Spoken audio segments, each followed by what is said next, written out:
జాతీయ ఉపాధి హామీ పథకం నుంచి మహాత్మా గాంధీ పేరును తొలగించడం రచ్చగా మారింది. కాంగ్రెస్ తీవ్రస్థాయిలో ఫైర్ అయింది. ఇందులో భాగంగా నిరసనలకు తెలంగాణ పీసీసీ పిలుపునిచ్చింది. హైదరాబాద్లోని ప్యారడైజ్ ఎంజీ రోడ్డు వద్ద ధర్నా నిర్వహించింది. గాంధీ కుటుంబం పేరు చెప్తే బీజేపీ నేతల గుండెల్లో రైళ్లు పరిగెడుతున్నాయని ఎద్దేవా చేశారు పీసీసీ చీఫ్ మహేష్ కుమార్ గౌడ్. గాడ్సేను పూజిస్తారు కాబట్టే గాంధీ పేరు తీసేశారని విమర్శించారు.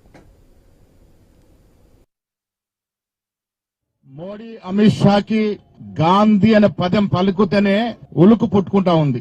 గాంధీ అనే పేరు తొలగిస్తే నాకు కొంత వెసులుబాటు దొరుకుతుందన్నటువంటి ఒక దుర్మార్గపు ఆలోచనతోని జాతిపిత మహాత్మా గాంధీ పేరుని తొలగించే సాహసం చేసినారంటే వీళ్ళు గాడ్సేని పూజించేటువంటి దుర్మార్గపు ఆలోచన నాయకులు కాబట్టే ఇలా మహాత్మా గాంధీ పేరుని మన్రేగా స్కీమ్ నుంచి తొలగిస్తా ఉన్నారు.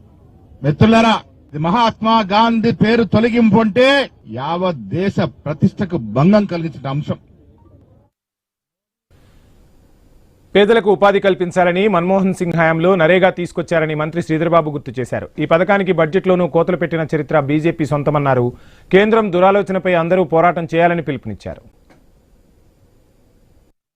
ఉపాధి హామీ పథకం ఈ రోజు పేదవారికి సంబంధించిన పథకం. ఇది పేదవారికి ఉపాధి కల్పించాలని ఆ రోజు కాంగ్రెస్ పార్టీ ప్రభుత్వంలో తీసుకున్న ప్రధానమైన నిర్ణయం. పని దినాలకు అనుకూలంగా మరి వారికి డబ్బులు ఇచ్చే కార్యక్రమం ఈ రోజు వారి పేరిట మహాత్మా గాంధీ జాతీయ ఉపాధి హామీ పథకాన్ని పేరు పెట్టి ముందుకు నడుస్తా ఉన్న తరుణంలో ఏ విధంగానైతే కేంద్ర ప్రభుత్వ బడ్జెట్ లో కూడా కోతలు పెట్టిండ్రు జాతీయ ఉపాధి హామీ పథకానికి సంబంధించి ఆ మహాత్ముని పేరును తొలగిస్తే రాబోయే కాలంలో మొత్తం ఈ జాతీయ ఉపాధి హామీ పథకాన్ని మొత్తం ఎత్తివేయాలనే ప్రయత్నంలో ఒక ఆలోచనతో ఒక దురాలోచనతో ముందుకు పోతున్న తరుణంలో దీనిపైన పోరాటం చేయాల్సిందిగా ప్రతి జిల్లాలో ప్రతి రాష్ట్రంలో మరి జరుపుతా ఉన్న ఈ నిరసన